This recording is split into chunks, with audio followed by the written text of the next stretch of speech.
할렐루야. 아멘. 한 주간 살면서 한 가지 묵상을 했습니다. 지난주 주일에 제가 선교사님들을 또 목회자들을 또 어려운 우리 목회자들을 좀 도와야겠다. 또 제가 휴가를 보내면서 좀 휴가를 보내드리면 좋겠다 생각을 했습니다.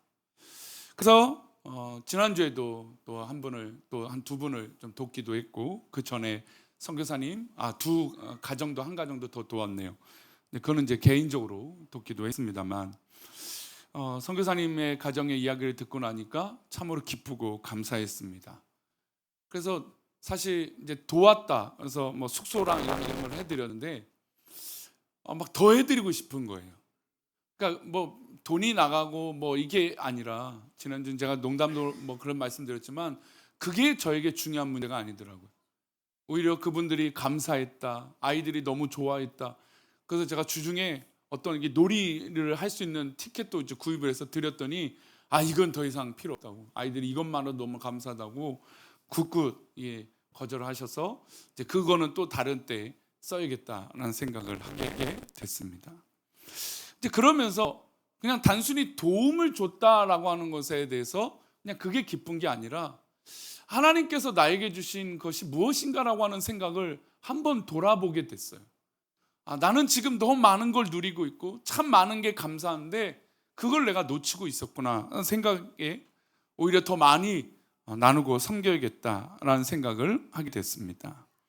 그러면서 한편에 또 드는 생각이, 저런 어려운 길을, 물론 저도 목회의 길을 가고 있지만 왜 선교사 삶 어렵잖아요. 선교사의 삶이 지금 우리 뭐 유명한 선교사님 제외하고 우리 선교가 너무 어려운 시대예요. 지금은 70년대, 80년대, 90년대, 뭐 2000년대 초반까지는 그래도 선교사님들마다 후원하는 교회들이 뭐 넘쳐났어요, 사실은. 그래서 뭐 이 기독교 신문에 보면 어느 지역에 선교사를 모집하고 있다, 우리 교회에 와서 사역해라, 그럼 선교사 파송해 주겠다, 뭐 이런 이 신문 광고들이 넘쳐났지만 지금은 뭐 한 달에 하나 두 개 볼까 말까 한 그런 뉴스의 신문 광고, 그런 광고가 되었습니다. 왜 그렇게 어려운 길을 갈까? 왜 목회의 길, 요즘 목사의 길이, 물론 저는 참 감사하지만 참 어려운 길이에요. 목사의 길을 보면 지금 생각보다 어렵고, 지금 지금 교회가 통합되고, 지금 저희 시찰에도 뭐 주변의 교회와 통합되겠다, 뭐 합쳐지겠다, 그러다 또 깨지기도 하고, 뭐 별의별 일들이 많습니다. 뭐 대형 교회, 뭐 우리 교회처럼 자립 교회는 크게 문제 없지만 자립되지 못한 교회들을 보면 계속 그런 어려움들이 있어요. 왜냐하면 세월은 계속 흐르고 교회는 계속 유지하기가 쉽지 않거든요. 그런 길을 왜 걸어갈까? 물론 이 질문은 저에게도 마찬가지입니다. 나는 왜 이 길을 걸어가는 걸까? 이 묵상의 결과는 주님이 나를 사랑하시기 때문이라는 결과예요. 주님이 나를 죽기까지 사랑하신 것을 내가 깨닫고 알았기 때문에 그곳에서 하나님의 부르심을 깨달아서 이 길을 걸어가는 것이죠. 주님께서 나를 사랑하시니 그 감사와 기쁨을 가지고 살아가겠다고 하는 결심을 하게 된 것입니다. 이게 무엇이냐? 다른 말로 부르심, 소명이죠. 이 소명은 단순히 선교사나 목사에게만 있는 것이 아니라 이 예배를 드리는 우리 모든 성도에게 하나님의 부르심이 있기를 소망합니다. 여러분, 하나님의 사랑을 경험하면 하나님의 부르심을 깨닫게 돼요. 그러면 어떤 일이 변화되어지냐? 바로 사람이 바뀌게 돼요. 여러분, 선교사들이 그냥 맨 처음부터 선교의 길을 가겠다고 했을까요? 그렇지 않죠. 왜 그 어려운 길을 가겠다라고 했을까요? 하나님께서 나를 사랑하신다는 걸 깨닫고 느꼈기 때문에 그 사랑에 대해서 반응하는 것이죠. 그리고 그 반응 속에 하나님의 부르심을 깨달은 거예요. 내가 이 땅에 살아가는 그 이유, 그 본질. 그러니 이전과는 다른 삶을 살겠다라고 고백하게 된 것입니다. 우리 새벽에 가끔 이제 우리 고시원을 이용하고 있는 지금 이 여름철에 선교제에서 잠시 어머니가 몸이 불편해서 한국에 들어오신 여자 선교사님이 계십니다. 아까 이제 헌금 기도할 때도 첫 기도 제목을 나눴던 선교사님이세요. 어머니가 건강이 좋지 못하고 본인은 홀로 싱글로 여자 선교사로 어려운 곳에서 선교를 하고 있습니다. 선교 편지 읽을 때마다 정말 어렵고 정말 그 길을 어떻게 저 홀로 그 길을 걸어가는가 막 그런 생각이 듭니다. 근데 그런 생각을 하면서도 이 새벽에 기도하는 그 모습을 보면 정말 체구도 왜소해요. 너무너무 왜소해요. 야, 저 뭐 아프리카 사람 툭 치면 넘어질 것 같은데 저는 어떻게 저런 사역을 할까라고 할 정도로 한번 나중에 보세요. 누군가 보면 아, 저분인가 보다 딱 알 수 있을 정도로 정말 왜소하고 어려워요. 저보다도 얼굴이 더 새까맣게 탄 얼굴입니다. 그분의 삶을 보니까 야, 어떻게 저 길을 갈 수 있을까라고 하는 것은 하나님의 사랑을 만났고 하나님의 사랑을 경험하니까 그 속에서 하나님의 부르심을 깨달은 거예요. 그리고 그 부르심을 깨달으니까 그냥 있지 못하는 것이죠. 내가 하나님의 말씀을 전하고 하나님의 사랑을 전하는 그곳에서 살겠다라고 결심하게 된 것이고 그 삶의 모습이 바로 선교사로 살게 된 것입니다. 결국 사람이 바뀌는 것, 또 사람이 정말 하나님 기뻐하시는 것으로 바뀌는 것, 그것은 어디서부터 시작되느냐? 바로 주님을 만나야 시작되는 것입니다. 물론 우리는 사람들이 잘 바뀌지 않는 것 알고 있습니다. 사람들 잘 안 바뀌죠. 사람들 그래서 믿지 않을 때도 있습니다. 그러나 그 사람을 바뀔 수 있는 힘이 있다면, 바로 변화의 변곡점이 있다면 바로 예수님, 주님을 만날 때 가능한 것이죠. 저는 이것을 분명히 믿습니다. 사람의 말로 바뀌지 않더라도 하나님 만나면 바뀌는 것이죠. 주님의 사랑은 우리의 죄를 용서하실 뿐만 아니라 삶의 깊은 상처와 절망까지도 씻어주시는 게 바로 주님의 사랑입니다. 그러니 주님의 사랑을 만나면 내 절망과 괴로움들이 다 씻겨지는 것이죠. 그리고 새 힘을 얻는 것입니다. 은혜의 기적은 단순히 나 자신의 회복과 위로가 아닙니다. 내 삶이 완전히 뒤바뀌는 것이죠. 주님의 사랑을 경험했을 때라는 것입니다. 그리고 주님의 은혜는 그 은혜를 경험하면 나에게만 있는 것이 아니에요. 그 은혜가 바로 흘러가는 것이죠. 저는 우리 사랑하는 우리 교회가 사랑을 받는, 사랑하는, 그래서 우리끼리 사랑하는이 아니라 이 사랑을 흘려보내는 그런 성숙한 사랑이 우리 귀한 성도들 가운데 있기를 축원합니다.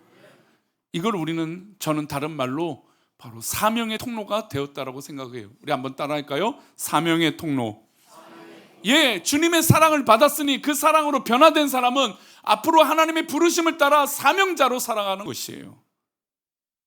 나를 구원한 그 십자가의 사랑이 이제는 나를 통해 흘러가기를 원하는 것입니다. 그것이 기쁜 것이죠. 그것이 바로 사명입니다.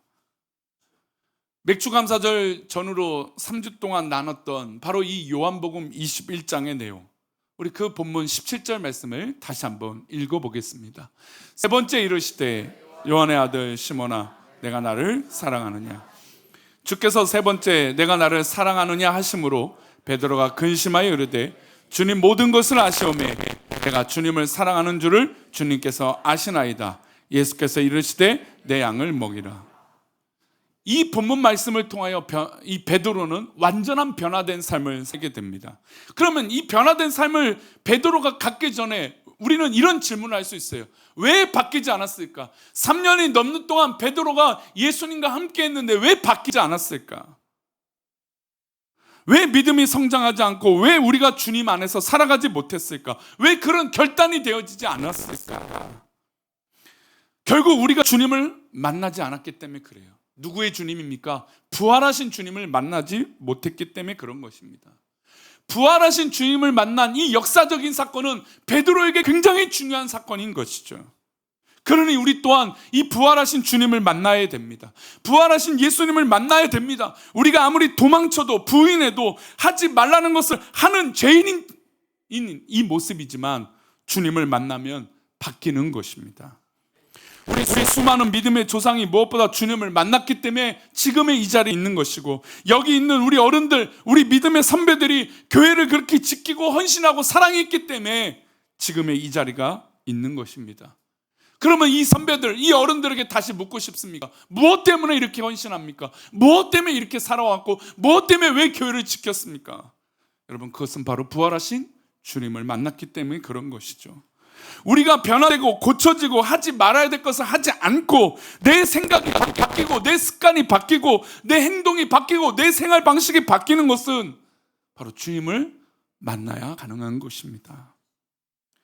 우리가 잘 알고 있는 헨리 켈러의 스승을 잘 알고 있습니다. 한 번쯤은 다 들어봤죠. 앤 설리반. 설리반은 한 번쯤 들어보셨을 것입니다. 근데 이 선생님은 어린 시절 어떤 이 상황 가운데 있었냐면 안지를 겪었어요. 뭐 지금이야 안질 눈병이면 고치기 어렵지 않은, 물론 어려운 것들은 어렵겠지만 그렇게 어릴 때 있는 이 약들이 다 고쳐질 수 있는 것들이 될 겁니다. 지금 시대든. 근데 그 당시는 약이 좋지 못하니 그 병이 생기면 눈 시력을 대부분 잃게 되죠. 게다가 이 설리번의 가족은 모두 일찍 죽게 됩니다. 사랑하는 부모님, 심지어 하나뿐인 오빠도 죽게 돼요. 그러니 이 여인이 어릴 때부터 뭐에 빠지게 되냐면 알코올 중독에 빠지게 됩니다. 그리고 결국 보스턴의 빈민가의 빈민원이라고 하는 곳에 약간의 정신병도 같이 있는 그곳에 지하에 살게 됩니다. 이 삶을 딱 상상해 보면 이 설리반은 그 당시의 모습 보면 어떻을까요? 너무나 상처 많고 삶은 폭력적이고 괴로웠을 것입니다. 아마 입에서는 욕과 저주가 끊이지 않았을 겁니다. 왜 나는 이렇게 되었을까? 짐승 같은 존재의 삶을 그 당시에 살았을 것입니다. 근데 이 여인이 누구를 만나냐면 간호사 로라를 만나게 됩니다. 이 로라는 나이가 지긋지긋했고 은퇴를 앞두고 있었습니다. 그 여인이 이 설리번을 돕겠다고 나서게 됩니다. 모두가 포기했습니다. 너무나 공격적이고 짐승 같은 이 여인을 대하기 어려웠습니다. 근데 로라 간호사는 매일같이 설리반에게 음식을 가져다 주고 그리고 간식을 주고 쿠키를 주고 그에게 매일같이 옆에서 성경을 읽어주었습니다.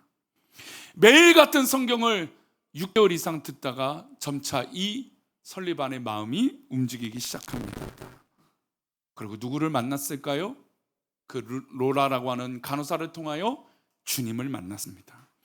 설리반은 결국 빈민원에 있던 이 학교를 졸업하고 이렇게 다짐합니다. 내가 거저받은 이 사랑을 나처럼 절망 속에 빠져있는 이 사람들에게 내가 도움의 손길을 베풀겠다. 내가 거저받았다. 내가 주님의 사랑을 거저받았고 로라 간호사를 통해서 거저 사랑을 받아서 내가 이렇게 바뀌었다. 그러니 이 사랑을 내가 다른 사람에게 쏟아붓겠다. 여러분, 이 삶을 우리는 뭐라고 말하죠? 사명이라고 얘기하는 겁니다. 설리반이 로라 간호사를 통해서 사명이 생긴 겁니다. 그리고 하나님을 통해서 내가 그 믿음 가지고 주님을 만난 이후에 내가 이렇게 살아야겠다라고 결심한 것이죠.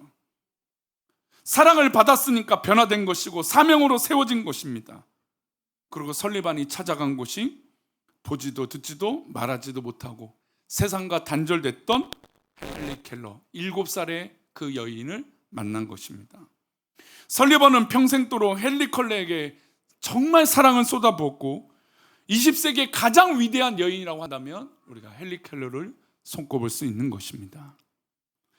여러분, 그래서 요한복음 21장에서 부활하신 예수님을 이 제자들이 만났다는 것은 정말 중요한 거예요. 여러분 삶에서도 가장 중요한 삶의 변곡점과 어떤 삶의 기준이 바뀌는 역사가 있다면 다른 게 아니라 바로 주님을 만나는 것이죠. 여러분 삶에 고민이 있습니까? 걱정이 있습니까? 또 여러 가지 판단할 것이 있고 또 계획들이 있습니까? 여러분 그 삶의 중심에 예수님을 만나시기를 소망합니다. 여러분 예수님 만나면 내 생각과 고민과 걱정과 염려와 내 모든 판단들은 주님의 마음으로 뒤바뀌게 되어 있어요. 그런데 내 자아가 깨어지지 않으니 이 생각이 바뀔 수 있을까요? 바뀔 수 없어요. 여러분 우리 그렇잖아요. 우리 서론에 말씀드린 사람 바뀌어요? 뭐 고통을 겪으면 사람 바뀝니까? 우리 철없는 남학생들을 만나면 저놈이 군대를 가야 철들지.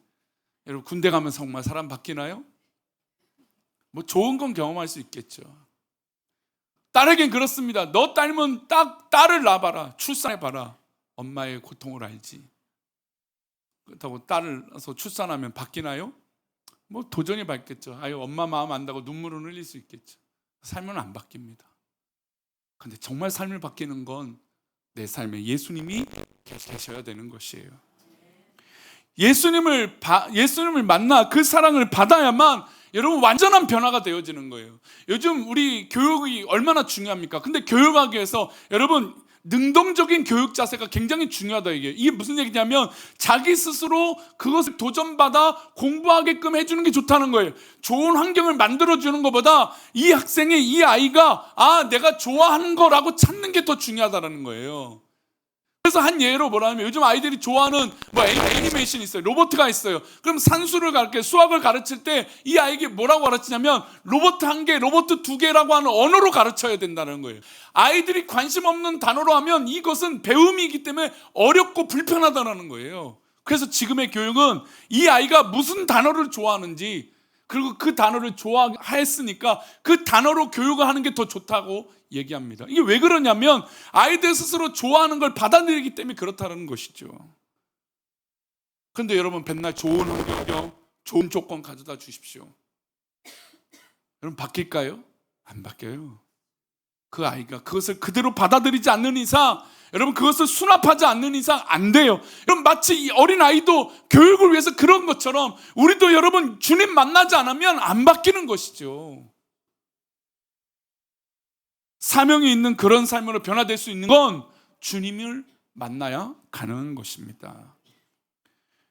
여러분, 예수님이 베드로를 만났습니다. 베드로에게 명령하십니다. 네가 나를 사랑하느냐 이 질문하시고, 예 주님, 내가 주님을 사랑합니다, 이 고백을 합니다. 우리가 너무나 잘 알죠. 근데 이 고백 위에 예수님께서 뭐라고 말씀하시냐면 내 양을 먹이라 라고 하십니다.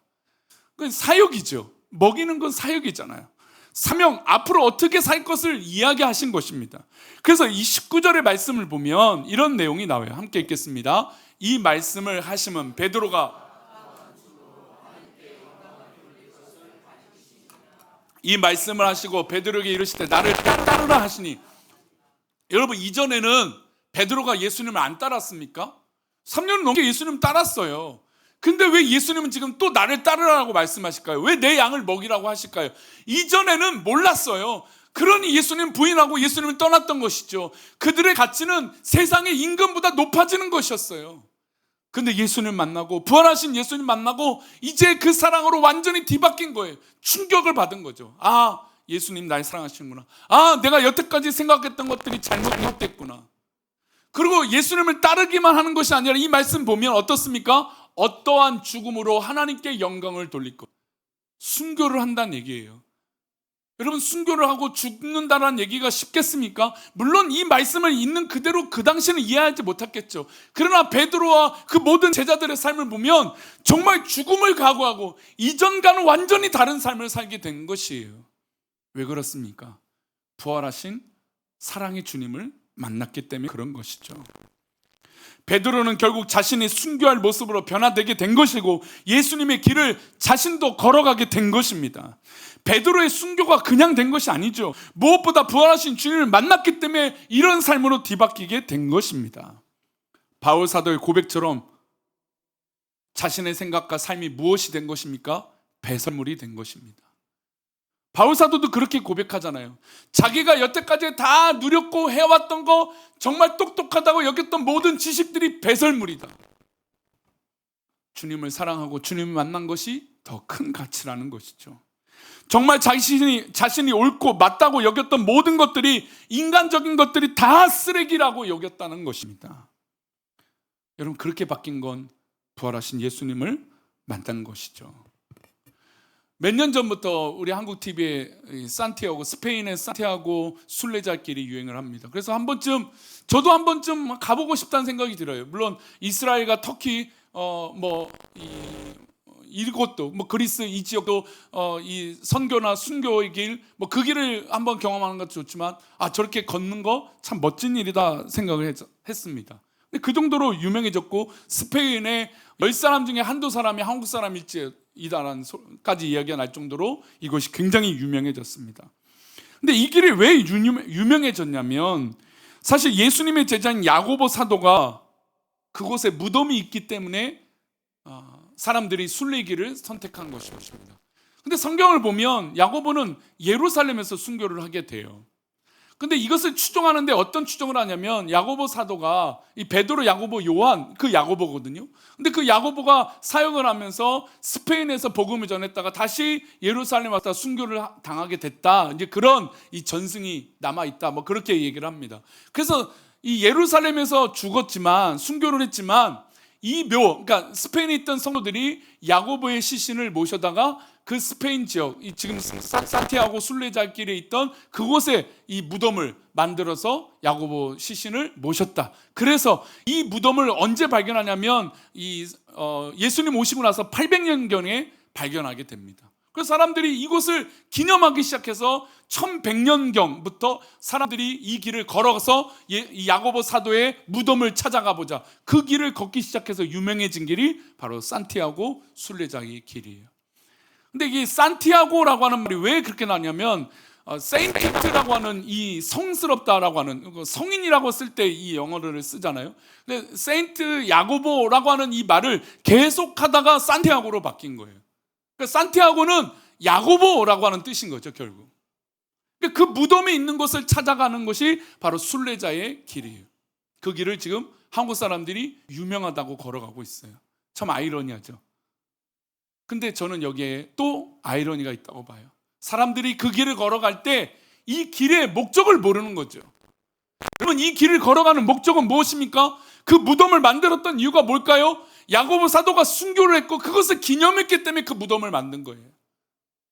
근데 지금 자기 성찰이래요. 자기 만족이에요. 그렇겠죠. 또 그 길이 참 고즈넉하고 아름다운 길이에요. 예, 참 멋지더라고요. 근데 사실 그 길은 멋져서 걸어가는 게 아닙니다. 나도 그렇게 순교자의 길을 걸어가겠다라고 걷는 것이죠. 사람들은 이 땅에 살면서 본질을 잃어버리고 내가 만족하고 내가 옳다는 그 길을 걸어가요. 하지만 정작 그 길의 목적은 순교라고 했던 것을 잊지 말아야 되는 것이죠. 여러분, 이 땅에 우리가 왜 살아가고 있습니까? 이 땅에 왜 우리가 지금 이렇게 있습니까? 여러분, 그 이유와 본질을 우리 성도들이 잊지 말기를 소망합니다. 부활하신 주님을 만나서 이 땅에 살아가는 그 이유, 그리고 내가 죽어서도 저 천국에서 하나님과 함께 하겠다는 그 믿음, 그 순교의 길, 그 사명의 길을 우리 또한 걸어가야 되는 거 아니겠습니까? 베드로나 야고보도 죽는 것이 무슨 의미가 있겠습니까? 그러나 성경은 분명히 기록합니다. 자신들의 죽음으로 하나님께 영광을 돌리게 된다. 그냥 단순히 죽는 게 아니라 그 죽음으로 하나님께 영광을 돌린다라는 것이죠. 여러분, 저도 가만히 생각해 보니까 중학교 때 하나님을 믿겠다라고 고백하면서, 예, 하나님, 내가 주님을 믿겠습니다. 내가 그렇게 살겠습니다. 하나님, 내가 그때 고백했던 게 뭐냐면, 하나님, 나도 목숨 걸겠습니다 했어요. 근데 그 목숨이 귀하더라고요. 그 목숨 유지하기 위해서 참 인간적인 판단과 생각들을 하더라고요. 내가 기꺼이 주님을 위해서 내 목숨을 걸겠다, 드리겠다고 해놓고 이 땅에서 내가 손에 쥐는 게 더 크더라고요. 성경은 분명히 기록합니다. 19절의 후반절을 보십시오. 나를 따르라. 여러분, 베드로가 어떠한 죽음으로 영광을 돌릴 것이다라고 하는 것을 모르니까 예수님이 그냥 나를 따르라라고 말씀하세요. 여러분, 나를 따르라 한다면 우리 성도님들, 이 예배를 드리는 성도님들, 예수님 따를 지금 출발 준비가 되어 계십니까? 여러분, 만약에 여행을 간다고 해보겠습니다. 내일 여행을 가요. 여행 가기 위해서는 준비해야 됩니다. 그렇죠? 여러분, 군대에도요, 훈련을 위해서 무슨 조가 있냐면 5분 대기조라고 하는 말이 있어요. 전쟁 사이렌 울리면 모든 것들을 다 내놓고 빨리 군장 싸갖고 가는 거예요. 그게 5분 안에 가야 돼요.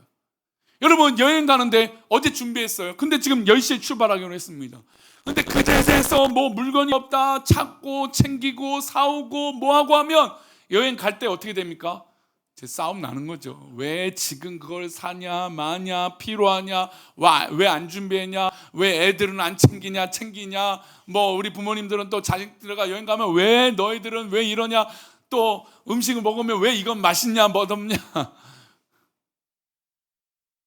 여러분, 그런 생각을 예수님 부르신다면 할 수 있을까요?